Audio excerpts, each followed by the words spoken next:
It's time for Geocache Talk. Whether you are at work, in the car, or wherever you are, we hope you enjoy this show about the great sport of geocaching. If you're watching live on YouTube, you can be part of the adventure tonight in the chat room and participate with others as they watch the show. If you are listening later, please give it a like and subscribe on your favorite podcasting app so that you can get all of the weekly Geocache Talk goodness. All right. Big thanks to the Travel Bugs for the music and our featured patrons, D.E. Cryptoman, Julie D., Lost Boy Rambler, Houston, Texas Dave. I saw him in the chat room. Holo Yossi, Simmels, 123, Chaos in Motion, Cash the Line, The Caching Dead, New York, Nakul, and our returning patrons, Geocaching Adam. I think I saw him there as well in the chat room. Master Sergeant USMC and Oil Bear 125, who are back among the patrons. And we have a new patron, Thumper G and Texas Care Bear. If you'd like to become a patron, click on the Become a Patron link on the front page of the Geocache Talk website, or head on over to patreon.com/Geocache Talk for more details. Patrons get the now famous blackout coin. Oh, Jesse, no. you're showing that one. Oh, wait. Oh, is that, no, that's not it either. Oh, okay. There it is. That's the old one. I got all my shiny ones next to each other. They're going to have to go in some fancy little, hadn't figured it out yet, but since I'm home a lot, we're doing a lot of cool stuff. So they're going to go in some kind of fancy little arrangement. I don't know what we're going to do with them yet. There you go. Of course, I can't, Pat tag. See? Now you're digging into all the old stuff, huh? Pat tag. I'm showing it. Yep. Okay. You want to go down that road? All right, I got you. Oh, hey, how about that one? Yeah, but you got one of these handy, though.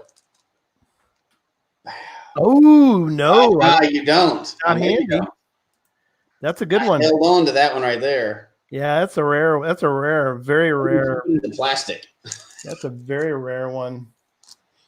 Of course, I sent you one of these, which is even more extremely rare, is the Hall of Fame path. Oh, yeah. Hall of Fame. You won't, probably because of the paper. Since we're just showing off? Just kind of showing off, I guess, tonight. There you go. Yeah. Oh, yeah. There weren't very many of those made. Now an aardvark tag, but back then it was That's right. It's changed companies since then. Yeah, it changed companies. So yeah, I was going through all of our old inventory today. It is. I wonder if Tom grabbed one while we were at the Direwolf. All right, boys, stop showing off. All right, we'll stop. We're like little kids that have been up in the house all day. We're exactly like little kids that have been up in the house all day. Absolutely. So So, Blackout coins, other geocaching items during the year, as well as bonus content, invites to special events only for patrons, which now we have a patron podcast. So that's pretty cool. I'll put episode 1 up probably tomorrow. So support levels start at as little as Bison Tube level, which is $3 a month. Let me welcome my co-host, Jesse. Good evening. I'm happy to actually see people. I know it means something now, doesn't it? It really does. It does. I was used to this anyway, but I realized how lucky I was to have this. Like we meet. This is the people we meet with every week, right? Exactly. So I had to do some work stuff this week. I went into the office, and everybody was like, "I haven't seen anybody in days." I'm like, "Well, I'm lucky enough that I get to talk to people every single week, and it's the people I've been talking to for years." So it makes you very thankful that we have this regular meeting already set up. Our guests will be along here in a moment. We're doing things a little different tonight. People are asking, where are they? Where are they? Where's Josh and Liz? They will be here in a moment. Which, by the way, our sponsor tonight is Peanuts or Pretzels. Why? I mean, we got to, right? Absolutely. So we'll jump right into our show 191. And we're going to do a little news. We don't have a lot of news, geocaching news. We have a lot of spend more time with Josh and Liz than on the news tonight. So yeah, not much news in that regard. We got too much other news going on that we don't really want to talk about tonight because everybody's getting a snoot full of that. Yeah, that's everywhere. We don't want to see any more of that. So no, I do want to mention though something that basically tonight is. Well, it's almost over. And so I wanted to bring up our promotion with Ride in the Rain. So Ride in the Rain makes unbelievable, incredible products. Ride in the Rain has been tremendous with us as far as being also sort of a sponsor for us now. And just the other cool things that they've been doing with us lately.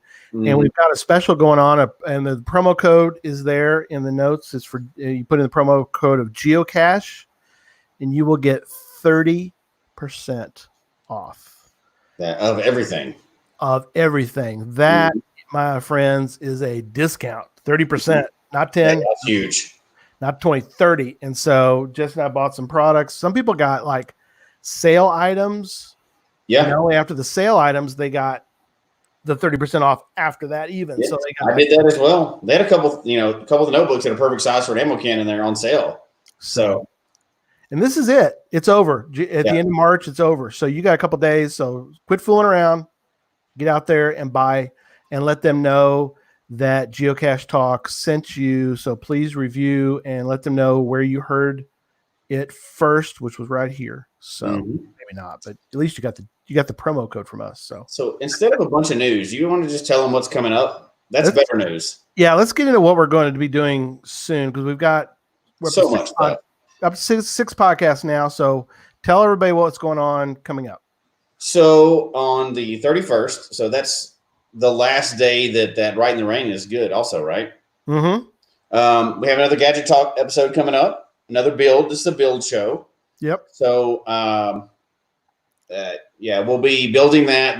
The other one, the show views on that first build show grow every single week. So that's encouraging to me because I think people are going back and watching the video after they've heard the audio. Yes. They're going back, watching the video, and hopefully spending time that they have right now to build these gadgets. And they'll be prepared for this next one. This next one's a step up, but definitely still in range. So nobody should be left out on this next one.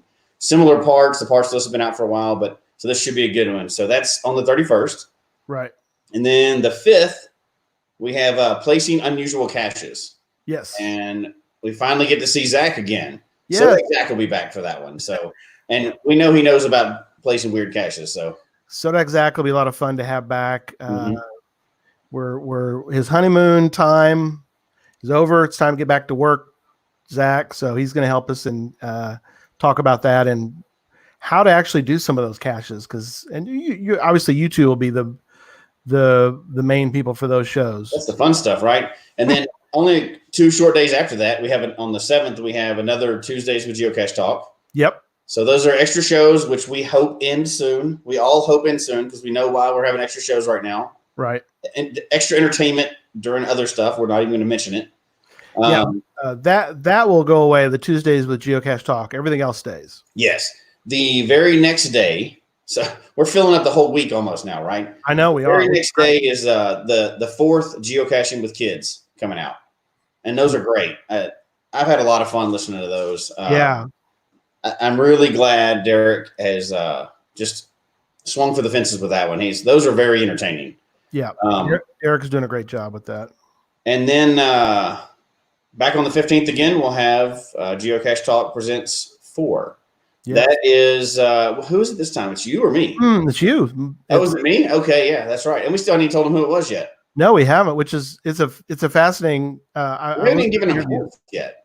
What's that? We haven't even given them hints. We haven't given him any hints. Should we give him a hint? I don't know. It's up to you. Here's my hint. He caches more than you do.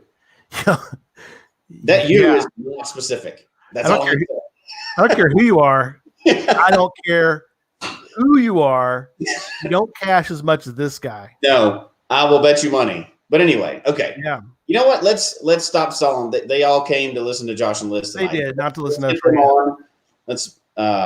Let's hear about all the fascinating stories. I'm excited about this. Yeah. So we're gonna go ahead and bring them up, and let's bring on Josh and Liz. Mm-hmm. Peanuts or Pretzels?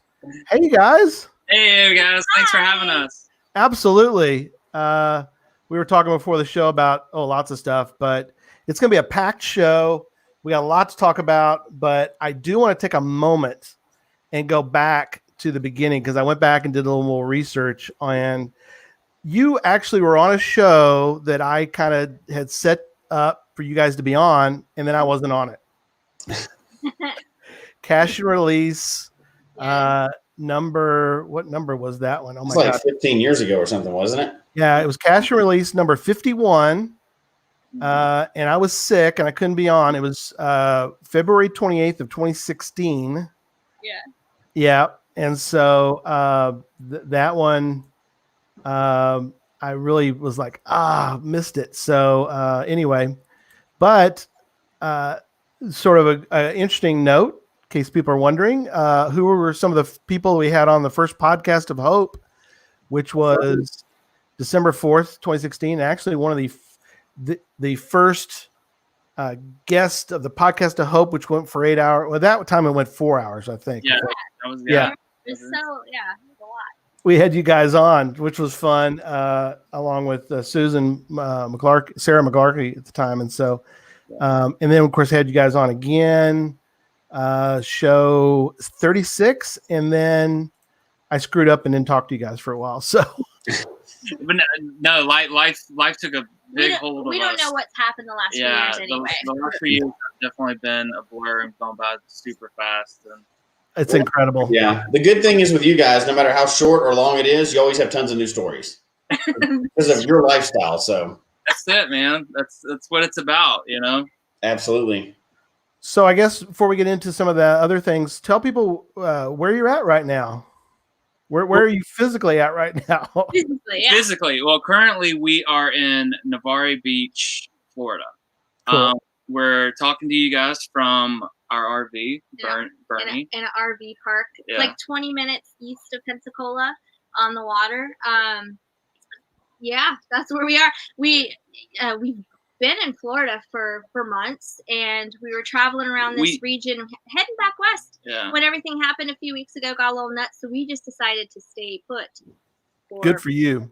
We need to. Yep. So we're here. Doing awesome. Staying put and enjoying the beach during the downtimes of our day. Not a bad spot to be stuck. Yeah, not a bad spot. Yeah, Sherry was saying that she said that's a beautiful beach. So we agree. We decided to stay here. We have Hannah, our lab, that travels with us, and so we're able to have like a little private dog beach here. Yeah, the for RV her. Park, so because the public beach is closed, but the RV park has a little bit of beach area that's theirs. It's private, and a section of it's for dogs also. So that's why we picked it. Perfect.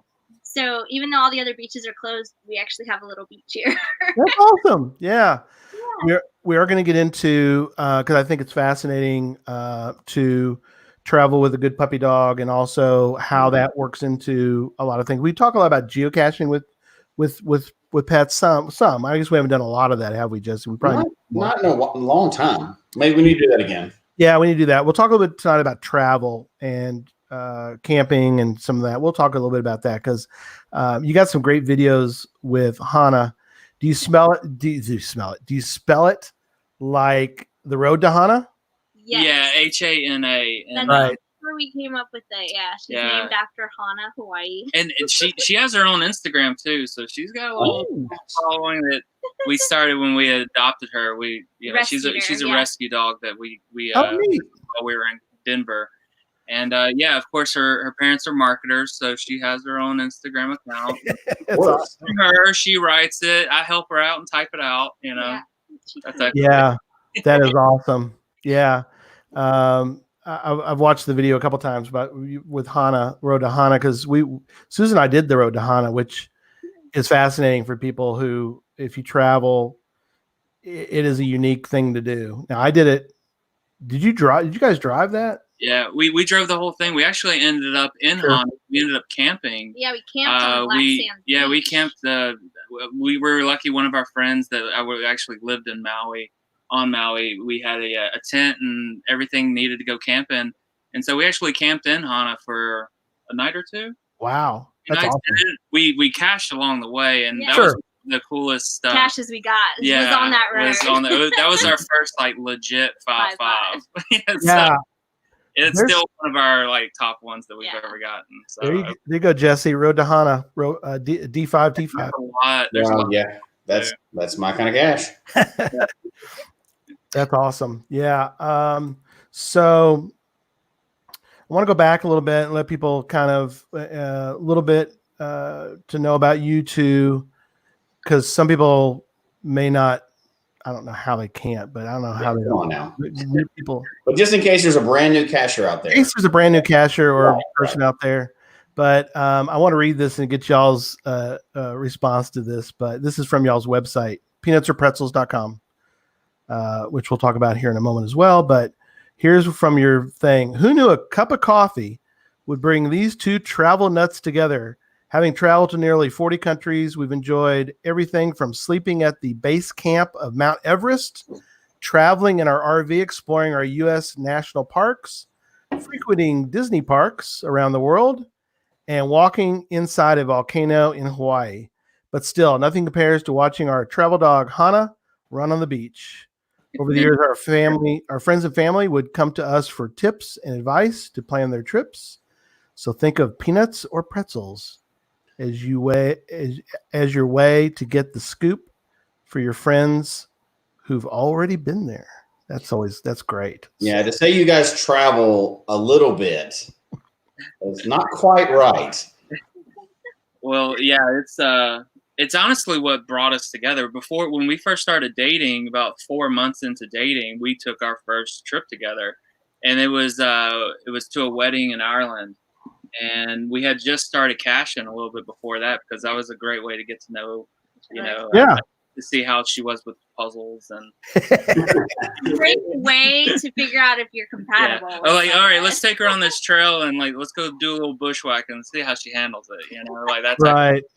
See if she's a delicate flower that's not going to not get off the trail, and she can handle both. Yeah, exactly. Yeah, that's one of my little notes I want to get you guys to comment on. Is that something you suggest for newly dating folk? I've heard a couple stories about people who have done it, and it's always worked out great. So, do you think that's a good idea to kind of? Well, I think. Yeah, well, I brought it to you first, and I said, "Hey, there's this thing called geocaching, and it seems really cool." What? And I kind of briefly told her about it, and was like, "What do you think?" And I'm always up for an adventure. I want something fun to do, and so I said, "Yeah, that sounds like a great idea." I think it's an awesome idea for couples and people who are dating. Personally, I also, since I'm a traveler at heart, I always think that travel is a great way to get to know someone, to see if you're compatible. If you like to do the same things, if you out reading maps, or you freak out because you don't understand the language or whatever. So driving on the wrong side of the road. Travel is a great way to get to know each other, and geocaching the same way. How can you work together as a team? Do you like to do the same things as one person? Steamrolling the other one. You're not listening to the other. So I think they both go together. And the fact that just a few months into our relationship, we went on an overseas trip to Ireland. Wow. We were That's navigating all that, driving on the other side of the road, dealing with little Mhm. and then also we were geocaching there too. I think it just we aced the test. That's right. Y'all did, because how many years ago? And I asked this one on the other show, and if you recall, it's been obviously a long time ago, but it was funny because I was trying to make Josh tell us how long it's been, and Josh was like, I probably know better than Liz does. You're gonna put him on the spot like that? I did at the other show. I did on the other show, and Josh nailed it. So How long has it been? Have you been together? 10, almost 10 years, right? a little over 10 years. Over 10 Well, years? December was 10 years. You Yeah. asking us? Yeah. That's awesome. No, You yeah. know, Usually, you're putting, I don't know. We both end up counting and doing the math. And what's funny is we do the math by figuring out where the heck we've been the last few years. Oh, we were here, and then we were living here, and then we're here, and then and we count back. We're like, okay. The chapters in life, right? Yeah. Right. absolutely. Well, y'all are living life. You're not counting days. You're out there traveling and living. But you know what? I think we need to still not give a nod to Josh for his amazing verbal skills. If they just started dating and he goes, you know what? There's this thing. I swear other people do it, but follow me into the woods. We just started dating. Where are we going? Oh, nowhere. Just Nowhere. buried. Trust me. Buried, obviously, but That's awesome. I mean, it worked out, obviously, but that's a pretty good game there, guy. I'm telling you.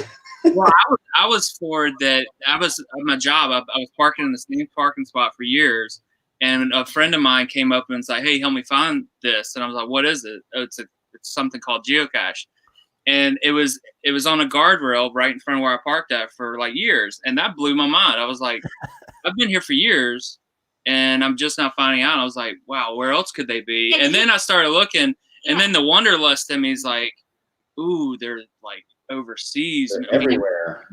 We could literally why pay for a tour guide when we can just go geocache? Exactly. Northern Highlands He of called Scotland. me. You called me right away, and he was gushing about it. That's awesome. I knew what he was talking about. He's like, man, this guy, he came and asked me to help him find this thing, and it's been right here the whole time in front of my car. And so so then we started figuring out where we could go, and it really is a great thing for dating, because when you're dating, you're looking for stuff to do. You're looking for stuff to do together. Mm-hmm. It's hard. I remember so many times, over the years, you're dating someone. What do you want to do? I don't know. Oh, we can go to the movies, or you don't get to know. We're sitting there in a dark room watching a movie and stuff, and I'm not a big fan of movies anyway. But this was something that we could do together, and I have to say, I think that when we were dating, we cached a lot, probably more than we ever had, because it was a great thing we could do together. Yeah. And we were living in right outside of Atlanta, in Georgia. So thank goodness for the Georgia State Parks. Yeah, because every weekend, I'm actually represent. Georgia there you go. Yeah, I was gonna say, some of your friends are in here saying they're sort of catching up with the Waysiders. I put out a note on the Georgia Geocaching Association's or their Facebook page. I was hoping we get some Georgians. I told my son, he just moved to Macon before all this hit, so I thought it was cool. I was like, oh, we're gonna have some Georgia people on soon. And he's like, all right, that's awesome. So shout out to Georgia. So yeah, shout out to Georgia State Parks. So many fun things we did in Georgia. The Jackson County Trail. Wow, that was a cool. We were just talking about that recently, actually, because we were talking about you, Jim and Andy, and how much fun. I was trying to remember the name of the county. Yeah. And it was Jackson County. Because some of the coolest caches I've ever seen in the world were in that small county. It was really. Yeah. Did you say it was 3 months and y'all were going to Ireland together? Yeah. Yeah, it was like 3 to 4 months, and she asked, her friend was getting married in Ireland, and she asked if I wanted to go, and I didn't even have a passport at the time. I will be honest. And so I had to hurry up and get my passport. And since then, it's pretty full, and it's been pretty awesome.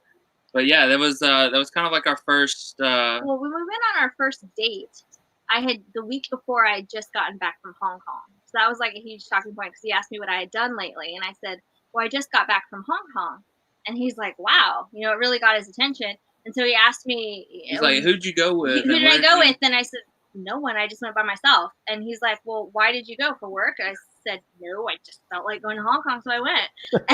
Awesome. That's awesome. I think I hooked him, like right there. He was like, "Wow, I need to hang out with this girl." And I was joking. Right. Well, if you're gonna hang out with me, you got to have your passport ready. And I was just joking. And then my friend's wedding came up, and he's like, "Oh, I actually don't have my passport." I remember driving him to the place to I was like, "You need to hurry up and get your passport." Right. And honestly, we ended up extending that because I've always wanted to go to Scotland. So while we were over there, I'm like, "Well, how far?" I'm a golfer, I've been forever. Like, how far is St. Andrews? Yeah. Like, oh, okay, well, I'm like, can we go there? And we actually end up caching all around St. Andrews, Scotland. Oh yeah. And that was a really cool experience as well. But so we were able to get 2 countries in during that trip, and drove around the whole island. And man, we would go back in a heartbeat. Ireland's amazing. That is awesome. Yeah, I've been fortunate enough to go to St. Andrews as well, and go to the golf course, and in that area it's gorgeous. And so yeah, it is one of the, and that's the thing about travel. Something we're going to talk about tonight. We're going to kind of do it just to let the listeners know. We're going to kind of talk about travel for a while. We'll get into geocaching, and then we'll get into some other things after that. So we're going to switch gears here in a minute to talking about travel, because I think it's fascinating. But that's something that it's great to hear other people mention their travels, because I think it really, you can kind of live a little bit through their travel experiences. I mean, hearing stories is always great, because it really, I think you do live a little bit through those experiences. But also, it's hard to explain to people who don't travel how incredible traveling to different places is. I know geocachers tend to travel a lot. Some don't, but we're going to talk about some extreme, well, I'll call it extreme, but some far-flung travels, but also some travel in the States, because I want to ask you guys some good questions about the U.S., because not everybody can necessarily get out. Yeah, like Caching Dead New York is like, travel? What's that? Yeah, there will be a day again when we can all travel. Yes. So soon, very soon. Now's the time to plan for them. Everyone's going to go. We're gonna be like, so. Everybody's going to go crazy when that happens. Yeah. We're going to get into RVs a little bit. We're going to get into campgrounds, and we're going to get into, again, the traveling with the good puppy dog. So a lot to cover tonight. So I want to start with something that you guys provide on your website. And if you could talk a little bit about your vacation planning template, what all do we want to do with the vacation travel template? What, I know you even have, Liz, you even have a video about that. Yeah. So I'm a planner. Obviously. I would have got lost a long time ago, guys. That's awesome. I get it. Yeah. I know not everyone likes to plan as much as I do, but I know that there are other people like me. I'm not the only crazy travel, like super organized type A person. And I love spreadsheets. Again, I know not everyone does, but I personally do. And I use spreadsheets to plan my travels because it helps me stay really organized. I do too. And I do a ton of research. A lot of the questions I'd get asked years ago when I started traveling, even before I met Josh, people would ask me, how do you know to do this or do that? And how do you, plan your trips? Because it always seemed like I got to do so much in a short time. Right. It was just because I planned the crap out of it. And so people started asking me what my method kind of was. And so I decided to share my template. And it's basically just an Excel spreadsheet that has a bunch of different tabs on it. And I think the first tab has some instructions on how I use it, because there's sort of a method to my madness, I guess. Yeah. I have some spreadsheets where I'll just dump a whole bunch of ideas. And then I have another one where I'll sort of do a little more research and kind of fine tune it. And then I put together some examples and I throw in some sample costs, because I always want to get the best value, and don't always have unlimited funds. So it's kind of like, okay, this trip idea will cost this, and then I'll do an alternate trip idea. This one costs this. You know, it kind of helps me narrow down. So the spreadsheet is really that. It just kind of helps take you through my planning process. And, you know, if you don't want to do all those steps, you don't have to. But at the end, you have a final result that's a nice little, you know, spreadsheet template that has your itinerary on it, you know, Right. and it's out with sort of kind of helps you with your budgeting and stuff too. And it has some formulas in it. So yeah, it's up there on the site for anyone else that wants to, if you like spreadsheets too. Absolutely. Yeah. Cache Canada mentioned that they use their spreadsheets to travel. They just came down before all this hit, and they went down almost to your neck of the woods, or where you guys grew up, or I don't know. Did you both grow up in Georgia? I remember this. I'm a Georgia. You're the Georgia one. That's right. I'm from Idaho. That's right. She's Idaho. I remember that. I had to look that up. Yeah, that's cool. Yeah, that's awesome. Y'all were meant to be together. I can tell you right now. So the spreadsheet thing is interesting because, and again, one other thing I want to mention was that of all the weeks to get into our show notes and download links and stuff, this is the week. It's packed. It is packed. I packed that thing with YouTube videos and links to things. And, you know, you got to go to peanutsorpretzels.com and get all the information you can. There's a lot. And I put a lot of it. Probably more than we'll be able to get to tonight.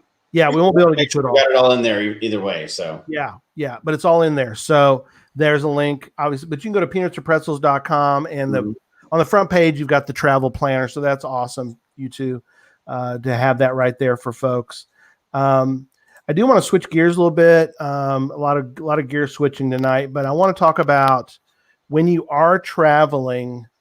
One thing that tends to come up in conversations with other people I know is do you want to immerse yourself in the local cuisines and the local stuff, or do you want to, you know, is that nowadays, I mean, do you can it be famous highlights or try to get into the local stuff? Right. Jesse's exactly right. So I did put in the show notes, because my son did this on his recently on a honeymoon, was to do snuba, and you guys did snuba in Thailand. But on a broader sense, you can talk about that, but also in a broader sense, do you to immerse yourself, or do you go for highlights like Jesse said? I would say we try to immerse ourselves 100% into the culture that we're at the time. Right. We've been fortunate to travel around and experience a lot of different cultures. And yeah, we always try to go local as much as possible, support local. Even when we're, even on the riverbanks in Laos to a big city like Hong Kong or, Singapore or something like that. Like we're always trying to go local. Honestly, that's where we find the best stuff anyway. Yeah. Right. Say that we don't ever do the highlights. Yeah. We we have gone backpacking where we're like, we just want a hamburger. There's a TGI Fridays. And I want some macaroni and cheese. Yes, that happens. Right. But I would say about 95% of the time, we're always trying to look for the local cuisine or the anything local, really. Well, the highlights, like I said, there's some classic things that you want to see or want to do, but then there's also the things around it that tends to be tourist traps. Right. A lot of times, that's not the best quality. That's crazy overpriced and stuff. And what we've found over the years is that you actually don't have to venture very far from that stuff to find the local stuff, because usually, like Josh had a great example from a recent trip to Cozumel. Like we took a recent cruise not too long ago, and we ended up in Cozumel, and everyone like cruising in Cozumel, like you couldn't get more touristy than that, very honestly. But so we wanted to go eat something like local. I figured so we actually went to the people that were trying to sell us tours and everything. Yeah, we went across the street. No, we don't really do a tour or anything. Right. On lunch. And they were like, oh, well, there's Margaritaville. There's all these other places like that. And I was like, no, where do you go get lunch? Right. And they were like, oh, well, just around the block, there's a truck that sells tacos. Yeah, they're like, if you go down 2 blocks this way, take a left this way. You walk down a little bit, there's just a truck parked on the side of the street. It's right across from a local market, basically. And so they're like, you could get like $1, 3 tacos for $1 or whatever. He's like, that's where you'll see all the people. And so we walked off, and it was off the tourist trail. There's no tourists down this road at all. Go down there just a few blocks, and sure enough, on the side of the road, there's this truck parked there, just slinging some amazing tacos. And there's a lot of people going down. Even cruise ship workers, because they go there on port a lot. They're familiar. They were coming over from the cruise ship, and that's where they were going to get tacos too. And they just had some plastic like chairs and buckets on the down there. That's the best. It was the best. That is the best. The best. And I mean, that's when they're like they care more about the food than the actual like seating arrangements, and like I'm all about that. But we do that everywhere. Like even that same trip, we went to Belize, and we went out in Jamaica. Like we always find ourselves like in Jamaica, we go outside the ports. Yes. They don't recommend it a lot, and there's liability issues, which is fine. It's whatever you're comfortable with. But for us, we try to go local. I remember we ate some amazing jerk chicken at a local restaurant. We were the only one there. I like to ask the taxi drivers and people what they like to do. Right. But it's all about your comfort zone, and we've been doing it for a lot of years, so we can kind of see, okay, this person's going to come to me. I know what he's going to ask, and that type of thing. So it's just being smart, but those are the best experiences, and that's the stuff we can talk to you about. It's not like, hey, I went to Jamaica, I went to Margaritaville. Right. So that's just what excites us when we travel, is to get that local experience as much as possible. Yeah, I've been a couple times to Jamaica and Montego Bay, and but we went with a large group. But still, like you said, one of the things that I'm sure you would probably suggest is if you do go to some of these places, one, like you said, you can even ask the locals, like, what area do you think is safe for us to go? And a lot of them will say, you can go down this street, we went to Scotchy's. I don't know if you've ever been to Scotchy's in near Montego Bay. It's like an unbelievable jerk pork and jerk chicken and all that. But a lot of times I know the locals will even tell you, you probably don't want to go to this area unless it's during the day. And then, so you can kind of get some good advice even from the locals. Well, and that's what research and planning ahead. She planned ahead, so. Well, I think, and also one of the things we've learned over the years, because of course not everyone is trustworthy. Yeah. But what we've discovered is the vast majority of people are, and they want to help you so much. And one of our ways, of course, you have to trust your gut, who you're talking to. But if someone approaches you and tries to get you to go somewhere with them, or tries to go here, I'm going to take you here. There's the infamous tuk-tuk scam in Thailand and stuff. It's like they try to put you in a thing and take you somewhere else. That's where I wouldn't trust them, and we would go do something different. But I found that if we approach someone else that looks very unassuming and isn't expecting us, they tend to be very, very generous in helping you and telling you, I feel like we could trust them a lot more. Right. Are there any good, because you're the planner, Liz, are there any good sources to really find that research ahead of time that people may not think of? Like, you're trying to get not the touristy information, right? So what are some of your secrets for that? Well, I do a lot of just looking at other people's travel blogs. I think a lot of it, I look at some of the tourist books, the Lonely Planets, the different things like that, sometimes to get basic ideas. But I think it's just Google searching around like crazy, and just there's so many travel bloggers now. There's millions upon millions of us, and some of them are better than others, of course, but I think you just dig around and just look up different things, and people have their own stories to tell, and that's where I've gotten a lot of ideas. And then also social media too. There's different groups to get into and ask other people. Facebook groups are growing so rapidly. Oh yeah.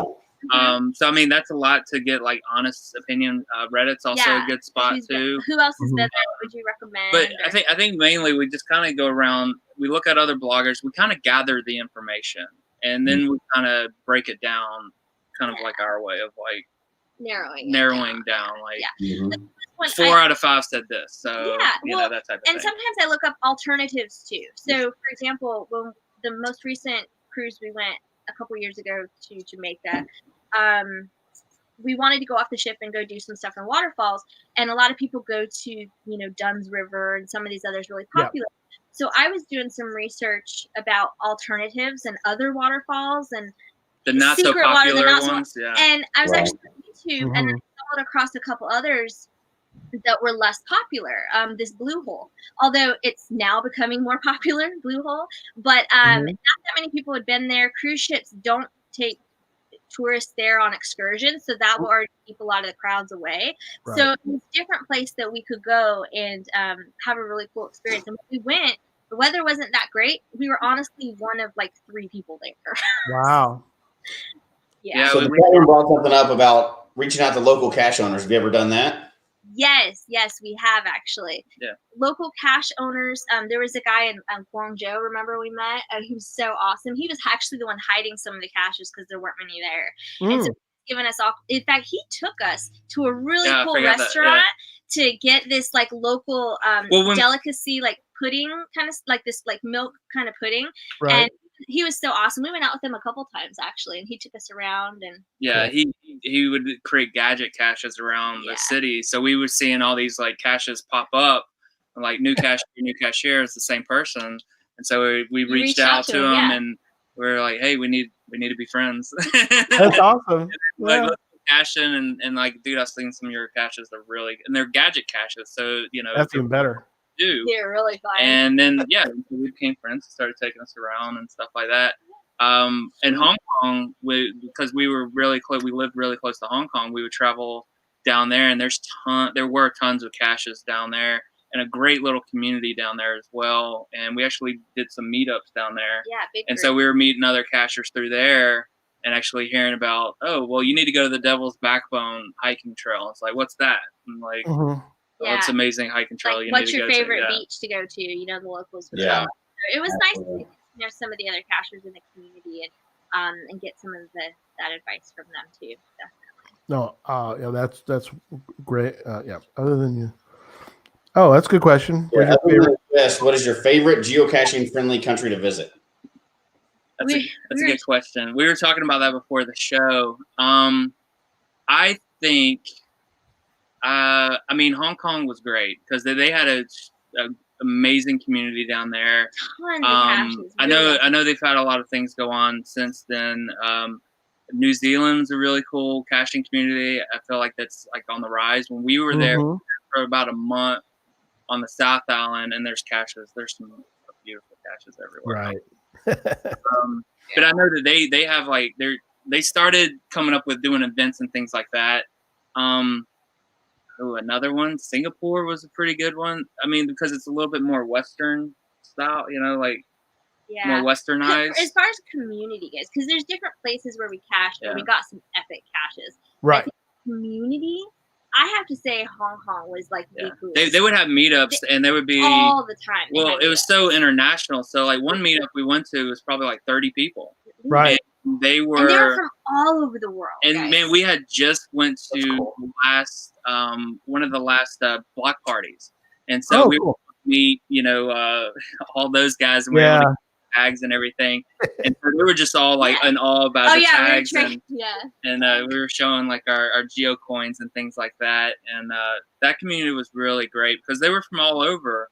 Yeah, and people traveling through. We were talking to there were some locals, and then there was expats at least like 12 or 13 countries from many other countries. But there was also, because it's such an international travel hub, that there were people that were passing through that we talked to them and we asked them where they're from, and they said, "Oh, my flight just landed. I have a couple days here, and I was looking for stuff to do, so I decided to check out, the geocaching community," and they somehow stumbled across this group and that there was a meetup. So they literally just got off the plane and came to the meetup because they knew they could meet other people and hang out, and it'd be something fun to do in Hong Kong. And so there were people from Eastern Europe. There was, they were from all we would over go the world. around and meet other people, and a lot of them didn't speak English, Yeah, or just a little, yeah. But we were all, but that's what's really cool about it, thinking back on it, it's like, we didn't even all speak the same language, but we were all there for the same purpose, and we all went out geocaching together after dinner. And it was really cool. Like I was able to go to some cool little hidden caches, and one guy had hidden like 300 to 500 geocaches there. Oh wow! And so he was like so excited to show everyone. He's like, "Come here!" He's taking us to some of his caches. Right. It's funny. Really cool great. experience. They were great. Yeah. So it was asking, and I'm assuming that y'all have a spectacular gallery photos in your geocaching account. So what is your geocaching name? Do you cache together or together? Accounts? Yeah, we cache together. It's peanuts Okay, or yeah. yeah. What is it again? Peanuts or Pretzels? all one word? All one word? Yes, right. Yeah. Okay. Cool. No, that's great. Yeah, like Susan and I, we have. Well, I think we all of us here. Yeah, all three of us do that. All of us will all have our family accounts. So yeah. I want to go back real quick to a couple travel items, and then we'll move over to the geocaching side. We've done a lot of geocaching, so this is fine. This is the way we like to go with the flow with the show. Well, but, travel and geocaching, it's hard to separate those two anyway. It is. But one of the things I think comes up, and I think you guys do a really good job as far even on the website. There's a lot of great tips, and I'll get into some of that here in a minute. But I guess this is more for Liz's question then. Sorry, Josh. No, I'm kidding. But he just comes along for the ride. He does. I know this. He's he's eye candy. We got to have Josh around. So, but and all the fun stuff anyway. Exactly. As far as trying to find discounts, either if you could talk about finding discounts before you go, and also I think what people forget is finding discounts while you're there. Your boots are on the ground and you're going. Mm-hmm. How do you? What are some things or some tips or tricks you try to do beforehand? I guess is obviously easier than when you get in country. What are some things that you guys do to try to find a good discount on different things? Well, I like to do a lot of comparative research, and I'm just kind of a research-aholic in a way. Sure. I like to use, when I'm looking at flights, I try to be very open. If you can be open and flexible, that's a huge benefit. Because you can get, different flights and stuff at different prices. I like to use Google Flights because they have an Explore feature where I can put in a destination or like an area I'm flying from, and I can even put in a date range, and then I can look up and see where's the cheapest place we can fly to. So if we go somewhere, in the middle of July, I could say we're going to fly out of Atlanta, and it'll show me like a map, and I can zoom in different places and see, oh wow, we could fly to Cancun for $100, or we could fly to Ireland. It's only, 300 or whatever. Right. And you can look at the different airports too. Oh, it costs, 500 to fly to Dublin, but we could save $100 if we fly to Shannon, so you could kind of start to play around, zoom in and out on the map. I like to use that to get some ideas. And then what I'll usually do from there is, I'll click on a fare, and I'll see what airline offers it. And then I'll go to the airline's website, punch it in, play around with some of the dates there too. Cause we fly on Delta a lot, just because of flyer status, which helps us to get discounts sometimes too and different things. And I'll search their flexible calendar, and I can see, because sometimes if you fly on a Sunday, it's going to be more expensive than on a Tuesday, and I can put in different date ranges and just basically try to narrow down a destination and a date, and just try to get like the best possible price and things like that. And if you have the ability to be flexible on your dates, it helps. Very cool. We use that a lot, and I do something similar if we need to rent a car or anything. When we're there, again, I do a lot of research before we get there to try to get an idea of what it costs for local transportation or food or activities. There's only so much you can do for certain activities, because sometimes the price is the price. If it's the price, right? There's definitely things you can save on. For example, if it's you're going on a cruise, it's a given. I used to be a travel agent years ago. It's a given. The cruise ship, whatever prices they're charging, is like double of what you can get it if you go there. Sometimes more.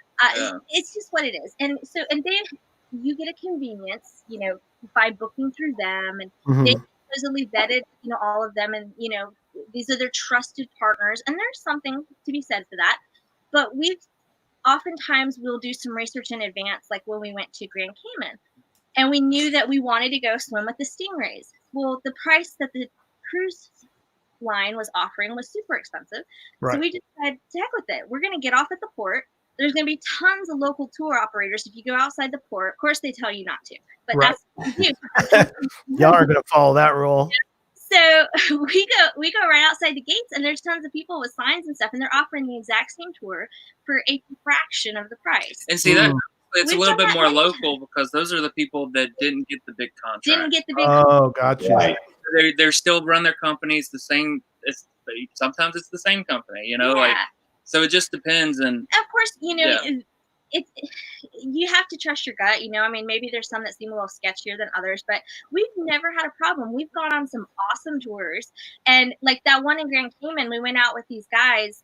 They were younger kids, but they group. At first, we thought it was just the two of us, but they had a bunch of people, and they took us out on the most chill experience. And I honestly think we had a better time than the bigger tour group people did, because it was so much. I felt like these guys had so much less stress on them. They were very they were just hanging out. They didn't even have shoes on. They were just running around, and he showed us some of the sea life. He went and got like a conch and brought it up on the boat and took it out and showed it to us and cut it up and it's just like one of those things, like it's small enough. The same thing with in Honduras too. Yeah. So it's just like small enough where it's like, where do you guys want to go?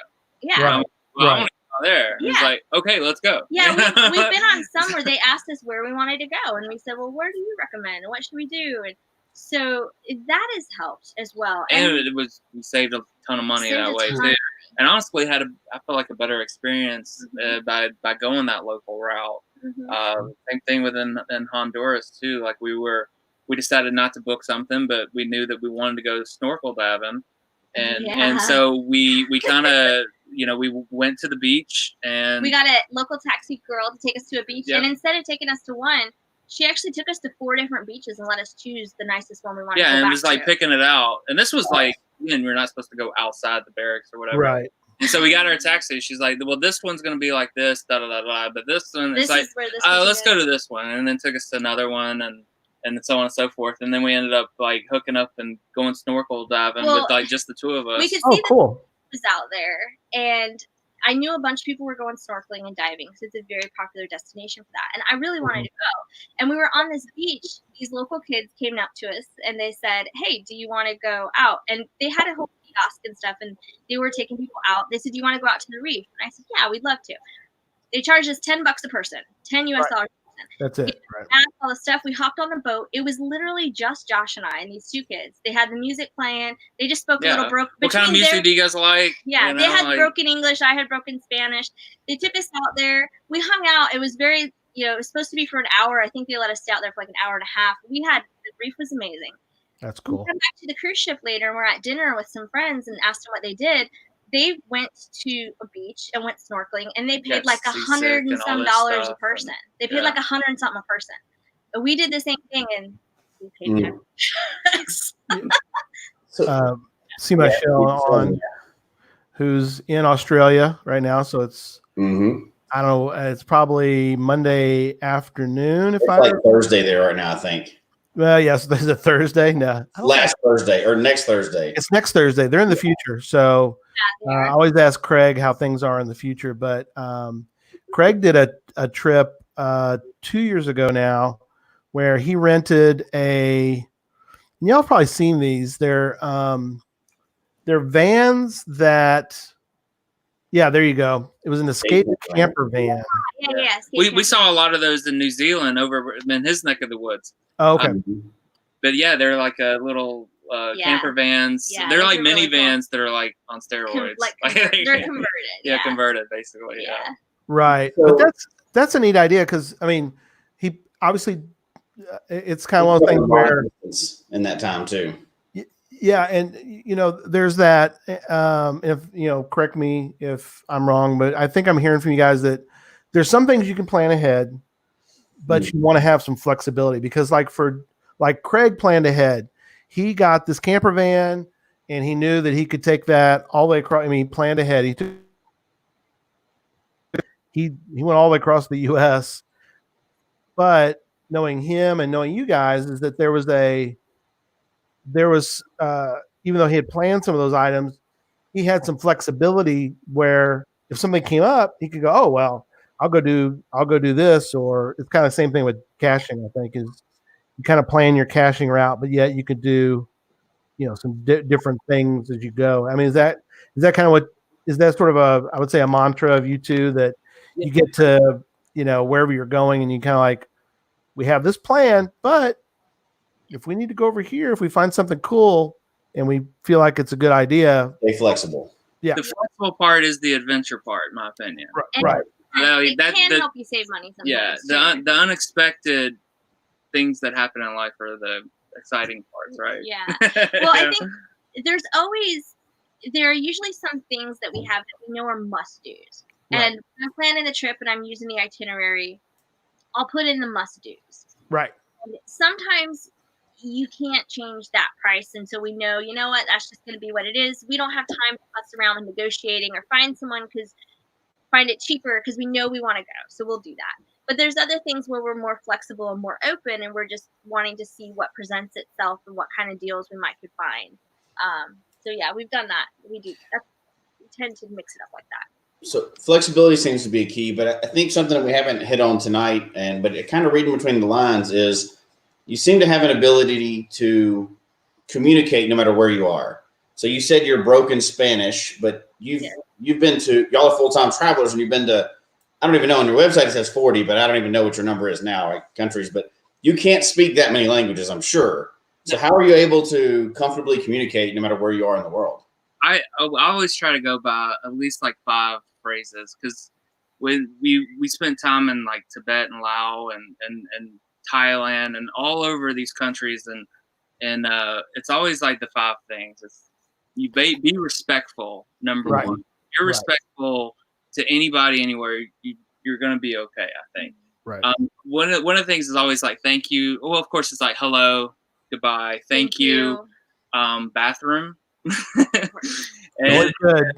and the 5th one, which I used to say a lot, is basically like delicious.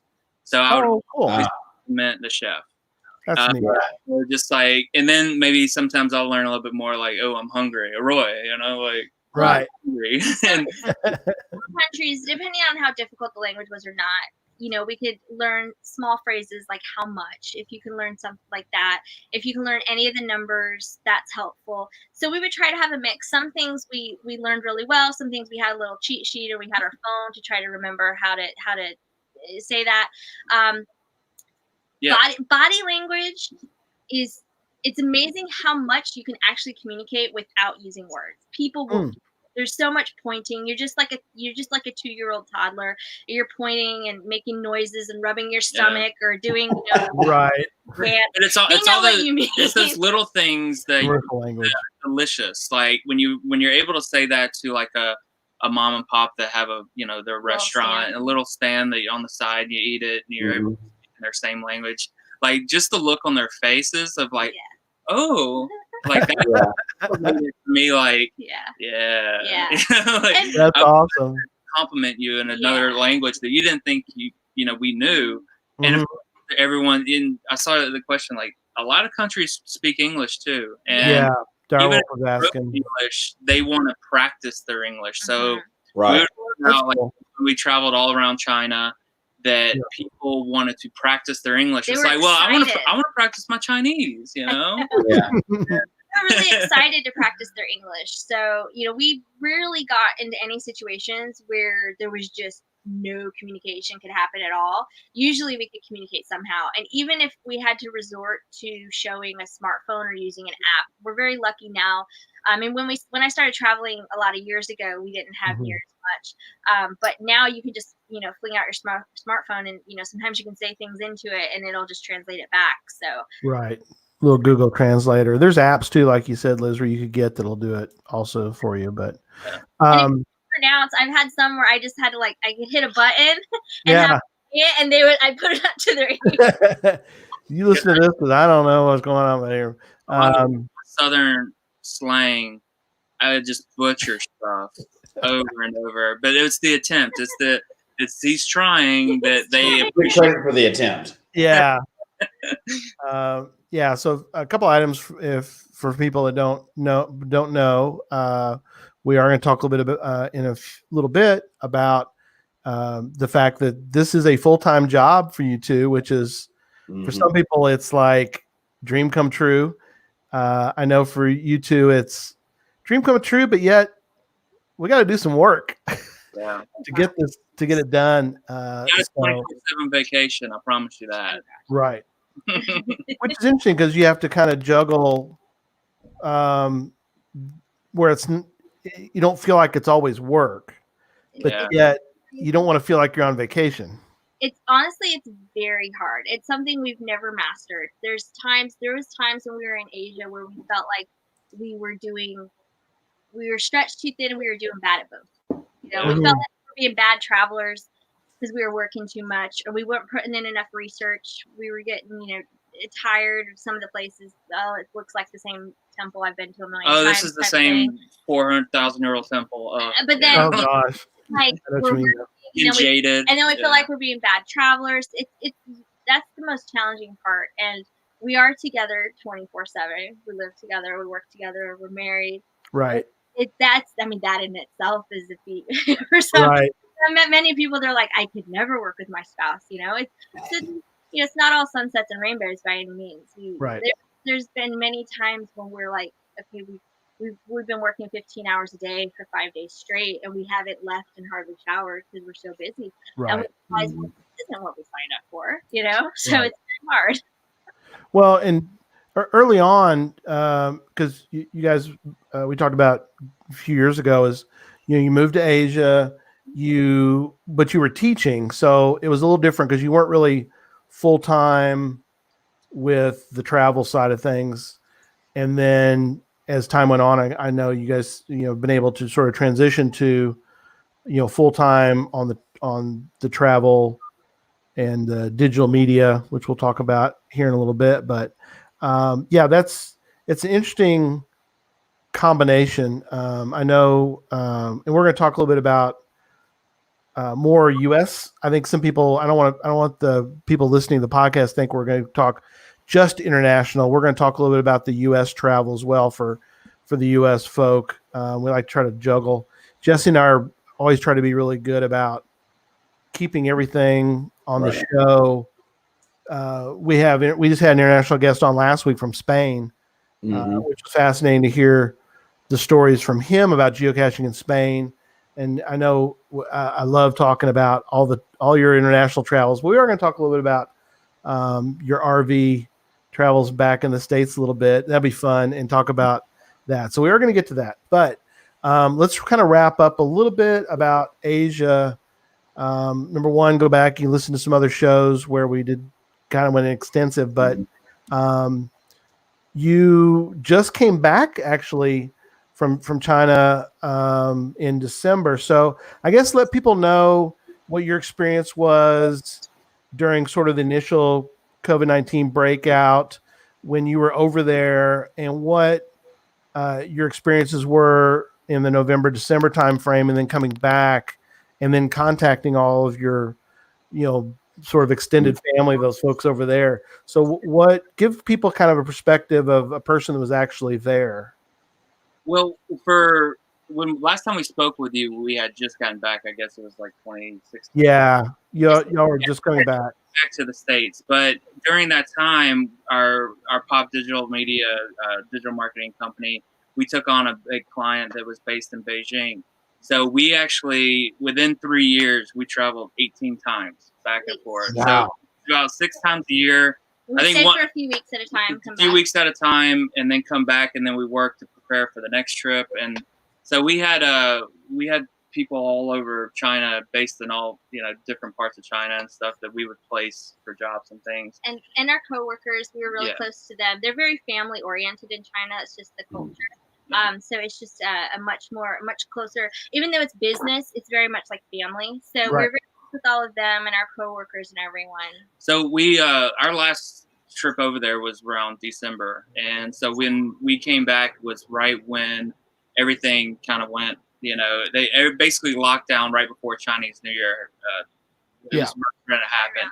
Right. So we were having to talk with them and deal with them and during that time and what they were going through, very uncertain. A lot of people were leaving the country, didn't know if they should, if they stay. We had a number of people who weren't sure if they could get back into the country because that was when they started to kind of halt things. Right. To see what was going on. So we had some people who had been traveling for Chinese New Year, and they couldn't get back in, or they were at their hometown, maybe, in the south of China, and they couldn't get back up to the north of China because they closed down all the trains and stuff. They were very quick to close a lot of things down. And so we had a lot of conference calls and video Zoom calls with people who were in all different areas of the country. Right. And so kind of not like the joke, but we kind of joke around a little bit at the beginning of, where are you at? And where are you at? Are you ever going to make it back to Beijing? So we're like, oh, I'm in Bali. It's not a bad place to be stuck, Right. We had a lot of that. And I know we're fortunate here that we have, most of us have more outdoor space, backyards, places like that. Over there, 90+% of the population lives in apartments. Dense. They live in apartments, so they have very little space they could go outside. So we talked a lot with them about what they were doing to stay active and keep themselves sane and get a little fresh air, open the window, because it was at least we can go outside. They didn't have many places they could go. But currently, right now, we're seeing our friends now. They just opened up the Great Wall, so we're actually seeing our friends like getting outside. The cherry blossoms are blooming, so that's always good. Oh yeah. And so they're out there, exploring. Transportation's kicking back up again, so they're starting to get back to normalcy a little bit. Right. So we've kind of been, I guess, seeing this from a different point of view. A lot of people, this really started back in December, January, and so we've kind of seen it progress and everything like that. But for us, we feel like we're going through it a second time almost, because it's like our turn. We experienced it. People did it over there, and now it's our turn. So now they're checking in on us. Yeah. Right. What we're doing and everything like that, and of course everyone's positive to stay strong, and we'll get through this. Nothing lasts forever. That type of thing. So stay healthy and stay active. Are you guys going to just kind of stay in place down there in Florida for a while, or? Yeah, as soon as we saw it heading in the direction it was going, we booked a few months out, honestly. So we don't plan on leaving. Otherwise, just we'd be up in Colorado again for the summer. That's usually our summer home. Yeah. Let me know if you make it up here this summer. I hope you are able to make it up here, because that means it's all cleared up and we're all happy again. Exactly. But we will just be staying put. Yeah, we're doing our part. We're just staying put. We're looking at this as a time for reset. It's a good time to learn a new skill. Work on some passion projects. Hit the pause button for a little bit. There's no reason you can't come out even stronger. So that's kind of looking at it. But yeah, it's we'll get through it. I think we all will. Yep.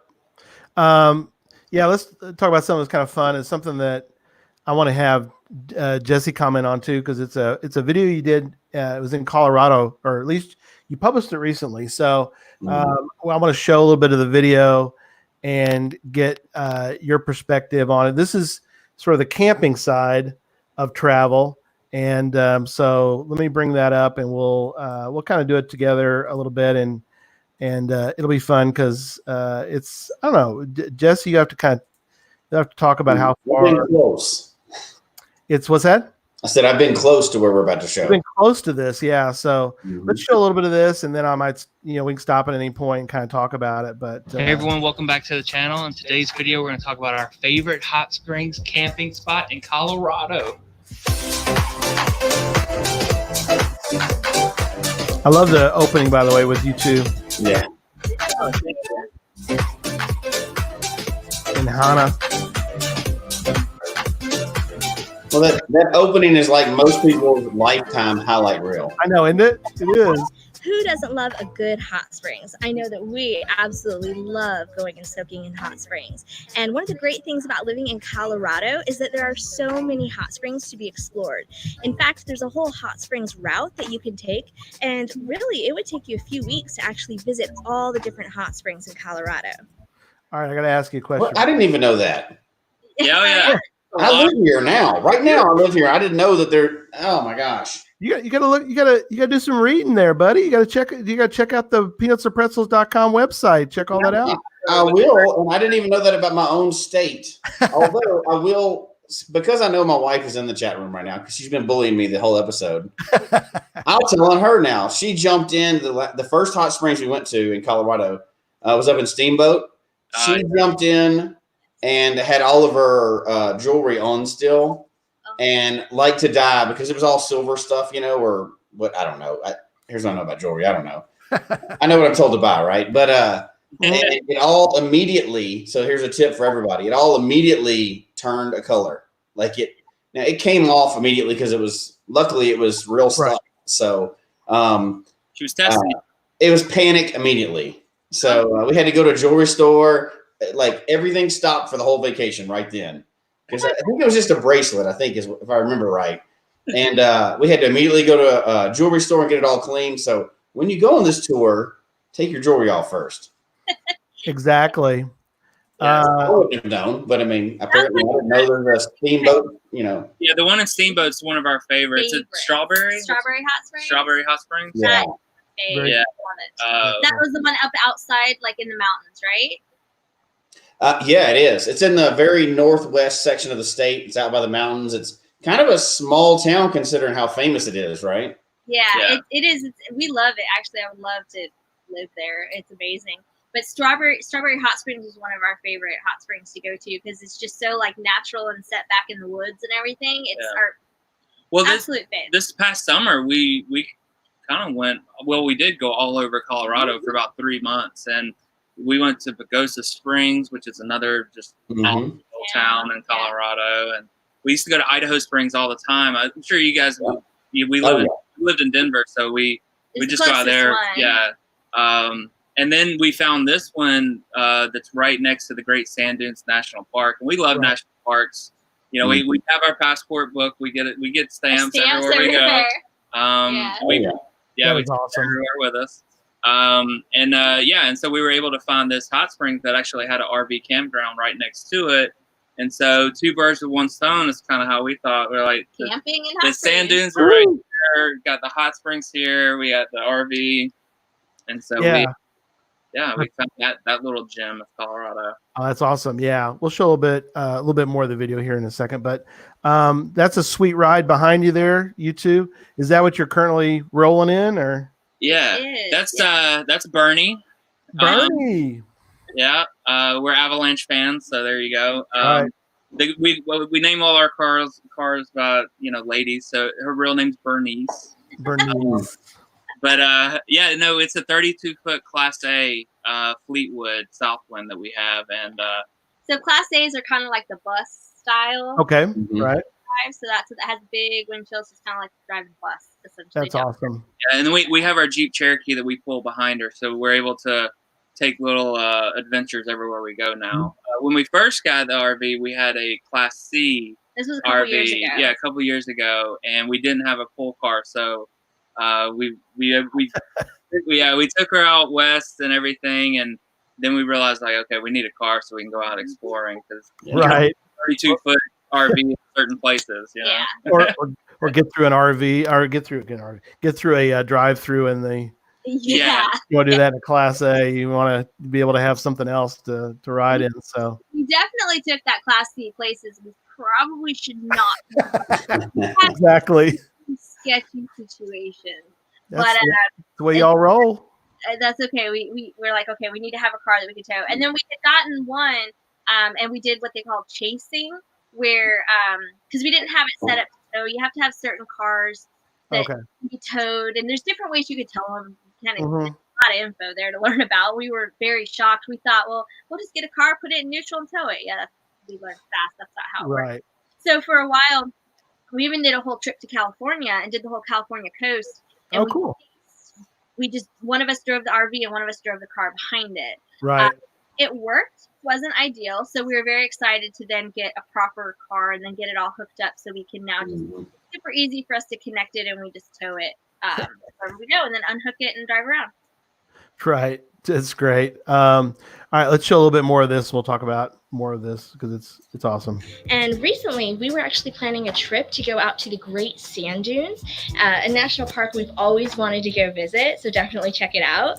And when we were doing our research, we actually stumbled across a really great place to camp that was at a hot springs right near the Great Sand Dunes.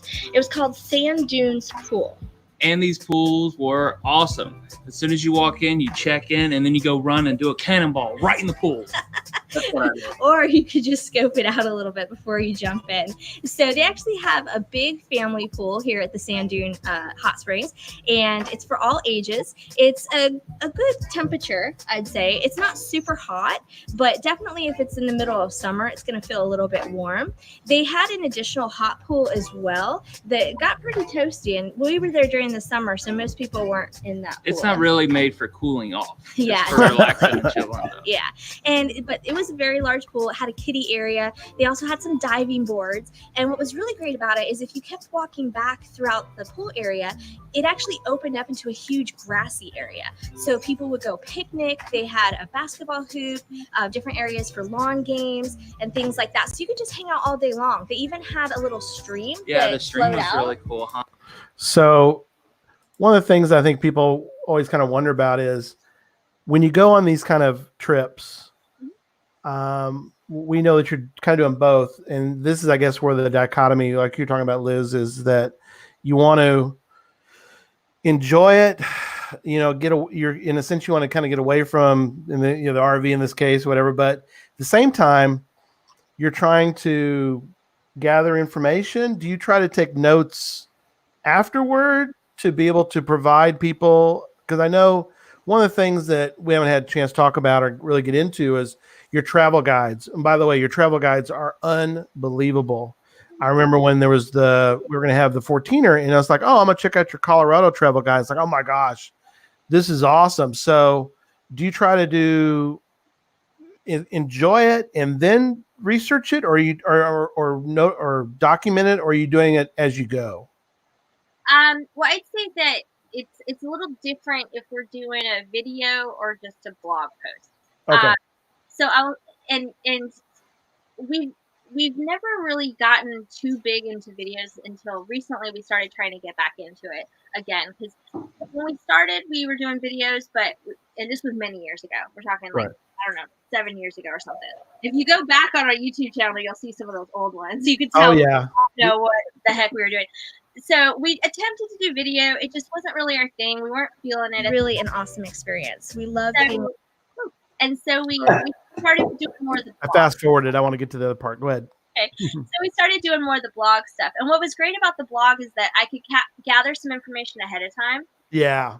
Based on my research, I could keep my notes. And a lot of times I'll put notes on my phone too. And when we're out doing something, I might jot down some notes while we're there. And then we can go back later. And I mean, I have blog posts from years ago that I haven't finished. Right. Sometimes we get to it later is what I'm trying to say. So it might be like a month later, or a couple months, or sometimes I do it right away. It just depends on what else is on our plate at that time and how fast we're traveling. But that's what makes it good about the blog part when I'm writing it. I can kind of gather that information different times. But if we want to do a video, which we've started trying to do more of now, because that skill set we need to develop. Well, for years we created video. We were on the other side. We were the director of the storyboard for other people. For hundreds of videos. But for us to do it ourselves and put us in front of the camera, that's a whole different thing. Yeah, it's totally different.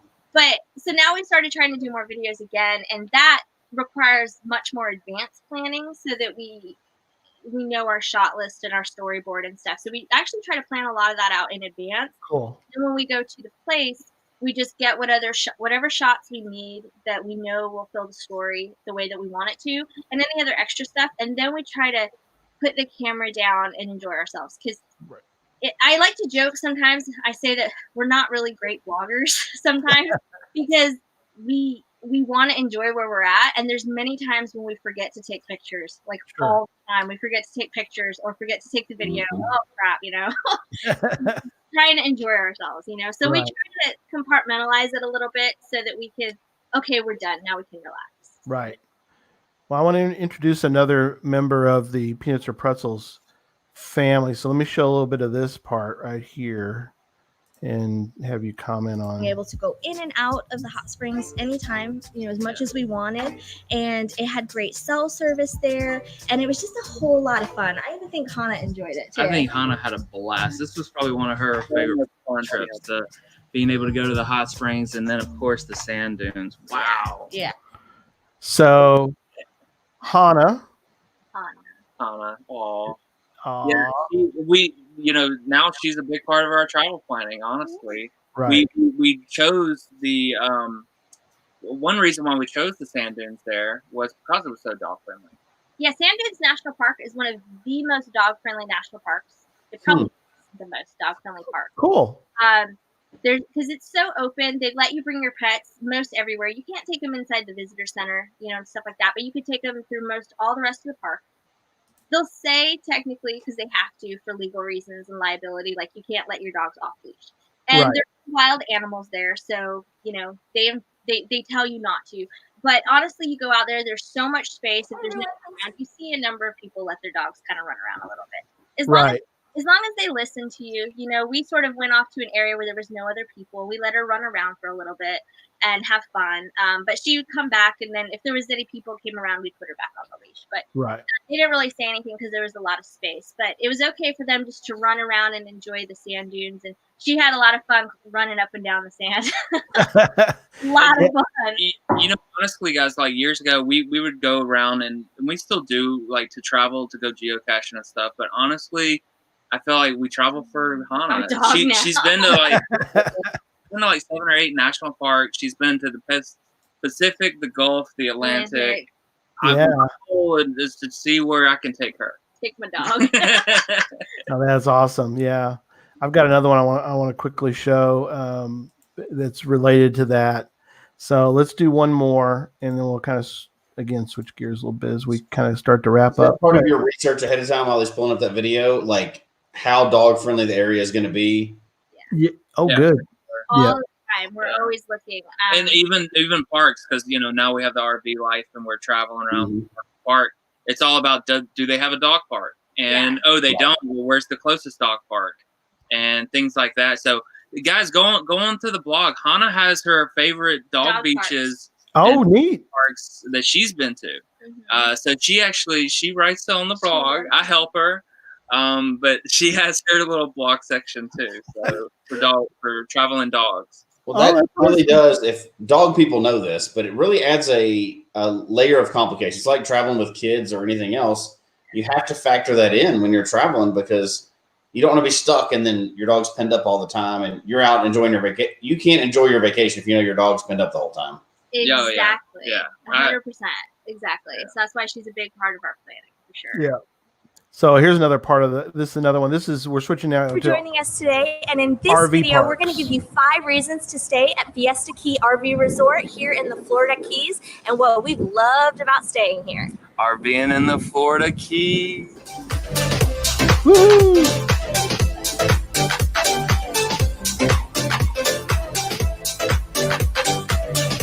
Yeah, I think the Keys is a good thing to talk about. A good video.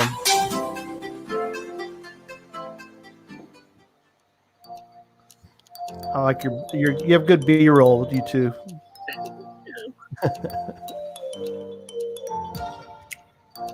Yeah, this was a great play. Yeah. This wasn't my talking though. Fiesta Key RV Resort is a private island resort that's located about halfway between Homestead and Key West. It's actually in the Middle Keys area between Isla Mirada and Marathon. It's its own private island, basically. Yeah. It's pretty amazing. And so reason number 1 Now there's a shot right there. Man, that's Boy. yeah, Postcard. that's exactly this was such a good place, guys, because every morning I'm a big morning person. Mhm. So me and Hannah are usually up and walking by like 6:30 in the morning sometimes, and so this was place like I haven't really been to too many places where you can actually wake up, watch the sun rise on one side, and then at night go on the other side and watch the sunset, and they're both over water. Oh, wow. It's pretty special down there for sure. Right. No, that's incredible. Let's continue. We'll keep going. to stay here is that it's gorgeous. It's immaculate. The grounds are great. I mean, it's just beautiful. It's that Key West feel. Water all around us on basically 3 sides. You can see the sun rise on one side of the island. Or you can go to the sunset party on the other side of the island. And if you've ever been to the Florida Keys, you know the sunsets are really something to celebrate, and they do every night. Yeah, the sunset party, there's a lot of people there, everything like that. The sunrise party, it can be pretty solo. You can do it by yourself. I've had many mornings walking with Hannah and watching the sunrise. That's great. Yeah, and the grounds are gorgeous, really immaculately maintained. The RV sites are beautiful. They have grassy areas, trees, palapas and stuff. It's a beautiful, beautiful resort. So that's reason number 1 to stay here. It is just gorgeous all around you. Reason number 2 to stay here at Fiesta Key RV Resort is that it really does feel like a private island resort. Just like if you were to fly out to the Caribbean to go relax on a beach. So, quick question with RV parks is that's awesome. Let's do 24 hours of pizza pretzel. Pretzels. Well, right now you can. You can. So you can binge watch. So now we're all binge watching lately. Yeah. So RV parks back in the old days, maybe for y'all were, I'm a little older, but RV y'all are not spring chickens. I shouldn't say that, but y'all remember the days of people going, "Oh, RV park, yeehaw, this is going to be great." Have y'all been able to try to find? Obviously, you want to try to find good ones and not just some ditch along the side of the road. Are y'all finding that more and more that there are some really more quality RV parks being built? Or oh yeah, guys, this industry is insane, honestly. I grew up with RVs in my family, and we would go camping a lot, but we would usually do like the camping in the mountains type of thing. Sometimes we went to RV parks if we happened to be going to a city. And there's definitely some sketchy parks out there that aren't so nice, but the RV industry in general is huge, and it's growing massively right now. We've been paying attention to it for the last few years since we bought an RV, and we've been really amazed at the level of luxury. Oh, wow. That's awesome. Parks. I mean, luxury, guys. And it makes sense because some of these rigs out here cost more than people's houses. It's crazy. Well, there's some parks where you can't have a 10-year or older RV, and they're like Class A buses. So they're like tour bus. Yeah. And so those sub parks are only for those types of RVs. There's of course a wide range. Yeah. There's some that you can actually buy a plot of land that's yours. Mm-hmm. It's like your place. Yeah. So you park your own and you own it. And they're super luxurious. But honestly, what we like to mix it up. We like to go out and do the state parks. But honestly, we always find ourselves at kind of like a place that you just saw, like a Fiesta Key. As a swimming pool. We have our meetings, our afternoon meetings in the swimming pool. And places to walk Hana. That's big. Got to be able to walk around to get the juices flowing and everything. And absolutely. And so and having the full connections and stuff like that. So when we're telling people like our lifestyle, some people might go think Cousin Eddie. Well, right. Eddie anymore. It's like, this is nice, dude. And, there's more people like us in our age, and the millennials that are growing up, now that are going to this lifestyle just because of the environment that we're currently in. And it's not just there's a wide range. We don't stay at the super luxury places all the time. Sure. Let's be honest, guys. We're not like we're not. Business isn't that good. But, it's we mix it up and everything, but it's pretty impressive, some of the places that we've seen. We're like, wow, that's incredible. But we do like to have sort of a happy medium. While we love being out camping, what we call boondocking, where you don't have any hookups and you're out in the mountains of like Colorado. Right. There's Colorado's like. Oh yeah. The only problem is that we are working from the road. We're not just on vacation, so we have to have good internet connection, and we have to have good cell service for video calls like we're doing right now.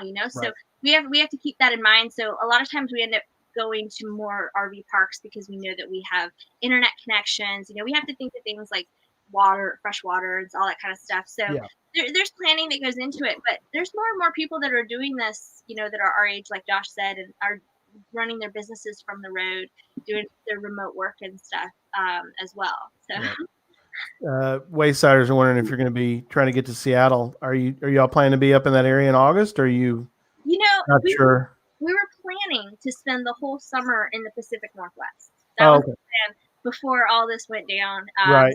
Not really sure how long this is going to be lasting, and if we'll be able to get up there if we get the green light. Yeah, but being able to have Bernie, our RV, that's right.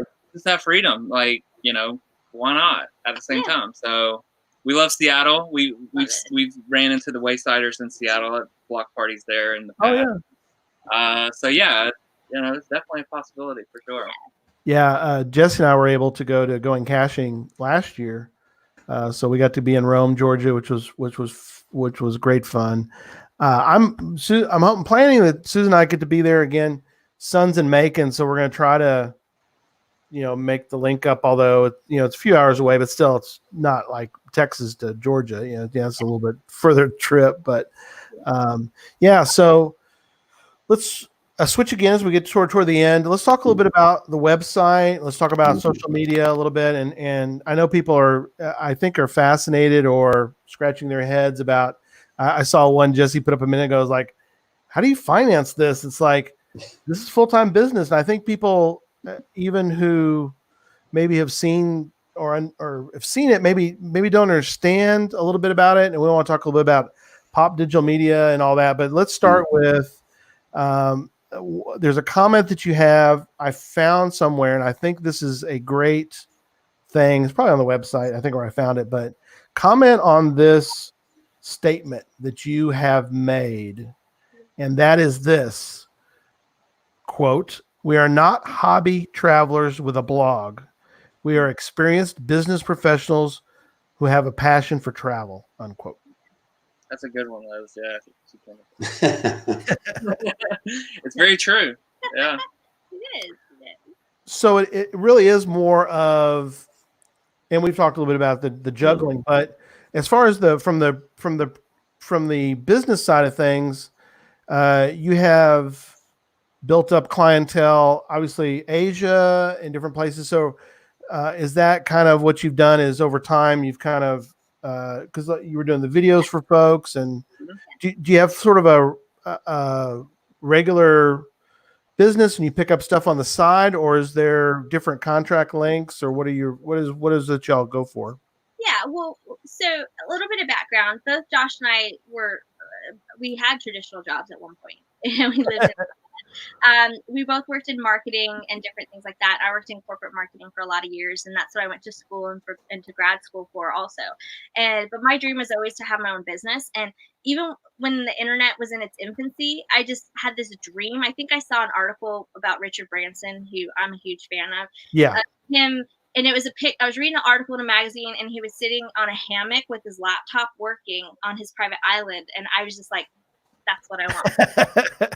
That's my life goal right there. Right. So I sort of set out to figure out how that was going to happen. It took a long time before I got to a point in my career where I had enough experience and things like that to do it. And so I had actually asked Josh if we wanted to start this blog together years ago in Atlanta. Mm-hmm. And we were never trying to be like celebrities or influencers or anything like that at the time. We knew that we had a passion for travel, and we knew that there was something there and it would lead us to our next business. We didn't know what, but we knew it was. So we went all in on that. And as time went on, we were working our full-time jobs and doing the blog during our free time. And it just grew. And to the point where when we ultimately quit our jobs and went to go travel around the world, we ended up being gone for 3 years. Well, we decided to roll the dice on ourselves. Yeah, and we sort of try to make it work. In my current job, I wasn't happy. I wasn't utilizing my skills, and wasn't utilizing her skills. And we wanted more out of it, and our jobs were sort of. And we were enjoying writing on the blog more, and we started picking up steam on the blog where other companies would reaching out to us to work with them. And as it worked out, as soon as we left the States to go try to travel around the world, Mm-hmm. we picked up our first client, not even trying. Really, Josh was talking to a guy at a bar in Bangkok, and next 2 days, That's awesome. he flew us to New Zealand to do all the marketing for his bed and breakfast. So neat. that's a true story. You can read it on the blog. We Right. ended up meeting a guy in a bar in Bangkok, and then 2 days later, we found ourselves in New Zealand at a beautiful bed and breakfast, like a wine country. And so we set up his whole website, his logo, his reservations, everything like that. And then that was our first client. And when we realized like, that's the business. We have skills to offer. And then so that kind of went on, and we were traveling through Laos, and we ended up finding more clients there. and so that's where Pop Digital Media started. Yeah, let's talk a little bit, and I'm showing the website for people that are audio right now, peanutsorpretzels.com. And so definitely go there. You can get beautifully lost in this website. There is incredible information. Yeah, I want to just click on a few links and we won't go to them. I'm just going to sort of prime the pump for people to get out and actually do like you said earlier, this is the episode where people absolutely have to go to the show notes. There's too much information. There's social media. There's everything on here. People have to go to the show notes after this. The travel guys alone are unbelievable. There's a Canada, Caribbean, Europe. There's all the Europe ones, Mexico, Australia, New Zealand. In the States are you can go. Let's just click on Kansas, for example, because people are talking about Mingo. The oldest active Mingo is. I've heard of that one before. Jesse and I have been involved with Mingo Madness for a while, which there'll be an update coming on April 1st about Mingo Madness and that mega.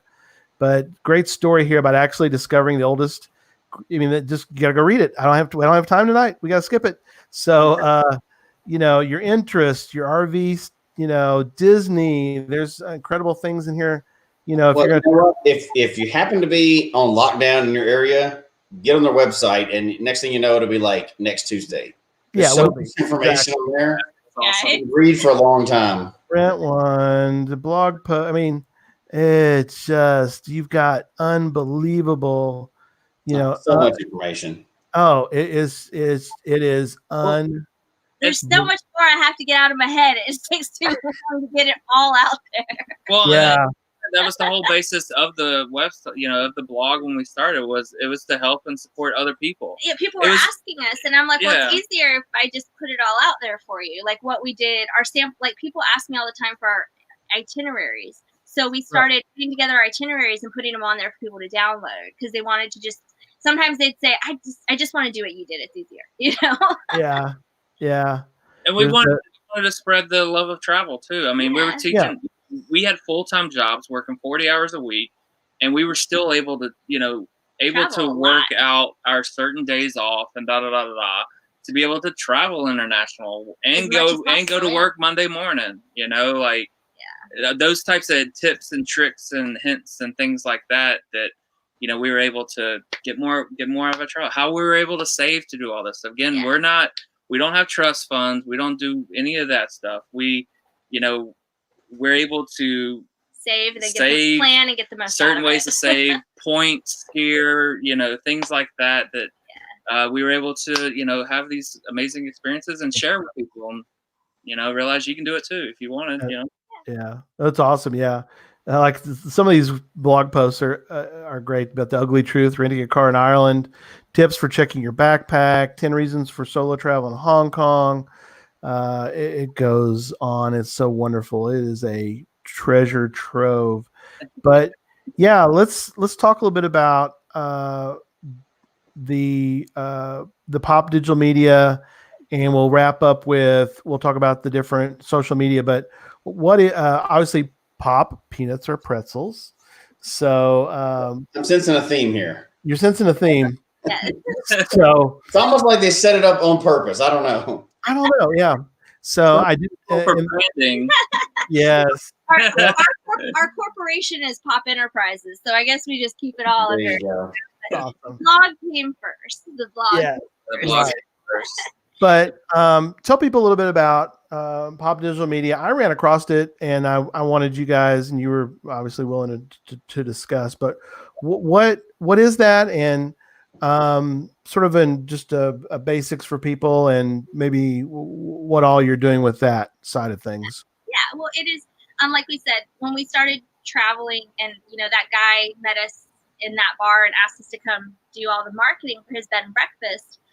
We realized that we had background in marketing and went to school for it, and we were doing all of this digital marketing with our blog, and there was a lot of people that were coming to us asking us to do the same thing for them. They said, I don't understand how to make a website. Some people didn't know how to make a website, or they didn't know how to make it good. They didn't know how to use social media to drive traffic or get hotel bookings, or if they were a hotel or something. And a lot of them didn't understand these things: social media, influencers, email marketing, SEO, all that kind of stuff that we do as far as marketing online. We realized we could help other people do that too. So that's why we launched Pop Digital Media as the consulting arm. So we consult with companies. We focus on small to medium-sized businesses and entrepreneurs because we just really enjoy that aspect of it. We have done the big ones, like the big corporations, big corporations. So it just kind of depends. But we love teaching and we love helping people, so we feel like we have a lot to offer the smaller businesses. But so we have contracts with companies big and small. Some of them we do, like they hire us like their entire marketing department, because they don't want to invest in a whole department. So we do sort of all the marketing, branding, logo design, videos, content, website, social media, all that stuff. Even the hiring, I think but some other people we do just portions of. Maybe we'll just run their social media for them, or others we have just on a project basis. We'll help them design a whole website and put together a strategy for them, and then help give them some training materials so that they can keep doing it on their own, or maybe they hire us for different projects here and there. So we sort of run the gamut of all kinds of stuff. It just kind of depends on the need, but I think where we are is we like that personal connection, and we want to be a part of their team and truly help them. So there's clients we've had for many years, 3+ years. We're still working with them, and I think we're really all about trying to find a balance between what do they actually need and what is their budget, what can they afford. We're not going to try to sell someone some big expensive package or have us do all this stuff they don't need. It's, what is it that you actually need? And we can help. If you tell us what you need, we can help sort of digest that within the realm of digital marketing opportunities and say, okay, well, this is probably the best thing you can do for your business. And given your budget, this is what we recommend so you can get the most out of it. We're big believers in treat others how you want to be treated. So if we were talking to someone, we would, talk with them the same way that we would want someone to talk to us. So, but also from that, we've also created an academy as well. Oh, yeah. We have Pop Digital Academy.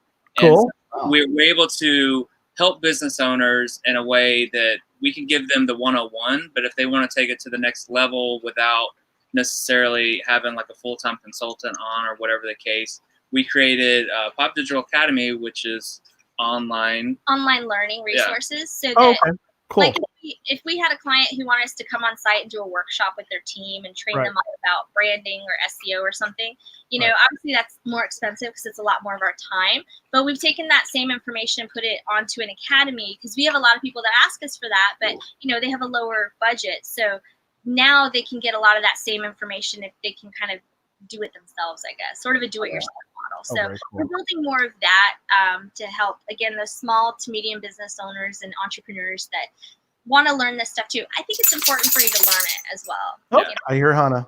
Sorry. That's okay. To the computer. Hey, that's awesome. No, we try to cover all the bases with our academy, even just from teaching you how to set up your social media accounts, which a lot of companies don't do properly, and later on you have to go and fix it and connect it all, which is very important too. So we try to cover all the bases and everything, and we still have new courses and things that we're coming out with and stuff like that too. So incredible. Yeah. Go check out Peanuts or Pretzels. I'm going to go through a couple things real fast, and then Jesse, I'm going to turn over to you for some final words, and then we'll get Josh and Liz's final words. But I want to mention, again, you got to go to the links, but peanutsorpretzels.com, Instagram.com/peanuts or pretzels, Facebook.com, which is Peanuts or Pretzels, Pinterest, which is Peanuts Pretzels, Twitter is Peanuts Pretzels, and YouTube is Peanuts Pretzels as well. Jesse, what are your final thoughts tonight? There's so much. So normally at this point, I would put you on the spot and make you tell us your favorite geocaching experience ever. But there's so much. And if you haven't, that's fine. But you've been all over the world. So that's almost impossible. I know we've ambushed you with that before. But I think really the only way for me to wrap this up is this is the most content, the most information we've tried to push out, and we even went over our normal time and still couldn't even scrape the surface, really. You need to go to the website and get this. If you travel at all, you can improve. Now, I'm lucky. I have somebody kind of like Liz. I just show up. And I don't even know where we're going. I don't know how much it costs or anything. I just show up and then do something stupid when I get there. So that's kind of my role in that. But, I respect the fact that you really need to plan. You can save a lot of money. You can really maximize a vacation by this. And there's so many tools on there that it's great. My parting thoughts tonight is different than normal. I would send everybody to your website and say, just look at all this information you have on there. And it really can say, because you live a lot of people's dream, even though you work hard for it. You live a lot of people's dream, but they think that's their dream anyway. So travel full time. So there's so much information. The show notes will send you their links, but read through all that information. You have time right now, so you have time. Through all that information. And head over to our geocaching page on the website and find out what our favorite geocache. Oh, that's right. That's right. I didn't tell them that part. I was leaving something for them, but we do have a travel planning community on our Facebook page, a Facebook group. So, we wanted to try to get more people in there because we want to hear about other people's travels too, and kind of get tips from each other. And so, if you're interested or you've been some places and you want to share your experience, join that group so that then you can share your tips with others in the community too. Awesome. So I guess keep going, you two. What's final thought for tonight? I'm thank you guys for having us. We're so glad to catch up with you guys. And absolutely. And everyone stay safe and don't travel right now. That's right. Or plan travel now. Travel planner. Travel later. Awesome. Yeah. I have one last thing, and then we're going to do our outro music. You guys obviously stick around for a minute after that. But I have a call out to the entire Geocache Talk family. Once in a while, not very often, that Jesse and I demand that you do something. We keep those to a very limited amount of time, but I demand that all of you that are listening to my voice right now or watching this right now, I want you to go to their YouTube channel right now, and I want you to subscribe. I don't care what else you do. Wait till after the show. Yeah, you can do it here in 2 seconds because then we're about to be done. But I demand that you go out there and you show these people some love. You go to their YouTube channel. And you, in fact, let's just put it in the thing right now because it's just going to be easier to just do it that way. Put in the show notes so because thank you. I am demanding. Well, it's the Geocache Talk family. They will put up with my demands once in a while. There you go. Go to YouTube. Go to Peanuts or Pretzels. Peanuts Pretzels. Sorry, make sure I get it right. YouTube.com/user/Peanuts Pretzels. I want that number to jump. I want you guys to show them that Geocache Talk is serious. There they go. We got some subscriptions coming. So here we go. Just follow it on Twitter. I think you guys. We're working. We'll get more content out there for you guys. Yeah. That's right. I want to get them up into the thousands. The camera this time. Yeah. We really need that. Because I demand. Yes, Geocaching Adam, I'm demanding it. I'm demanding it right now. Only if I get a free T-shirt. No, I'm not getting any free T-shirts this time around. I'm a hard sale. Actually, he can get a free T-shirt. Just find us at our next mega. We got a shirt for him. We got a shirt. Yeah, we'll bring this shirt, Adam, next time. So anyway, that's it's wonderful, you guys. Thank you so much, and we'll talk soon again. And we we thank you so much for your content. Really, something that Jesse and I have talked about off and on, and we've really wanted you guys have you guys back on. And it's just, like I said, it's just been wonderful. And we have been keeping track of you guys, and we've been really excited about you guys and all of your travels. We do watch and keep track. So thank you so much again. It means a lot to us that you've been able to be available to come on, and people go out and check everything out. And it's been wonderful. So, all right, that's enough. I'll stop ranting and raving. Here we go. Folks, we hope you've enjoyed the show tonight, as well as our new format. Please email us your comment at geocachetalk@gmail.com. Don't forget to follow us on Twitter, Instagram, and Facebook. The show can be found on Apple Podcasts, Stitcher, Radio Public, or Spotify, as well as at the Geocache Talk website. Don't forget to click that subscribe button below and ring that bell notification so that you can see and hear the show on a weekly basis. And tell your friends about the show. Get them involved with us in the chat room. And until next week, don't just talk about geocaching, go geocaching. That is it. We went long, but that's okay. Good night, everybody. Good night, everybody. Everyone.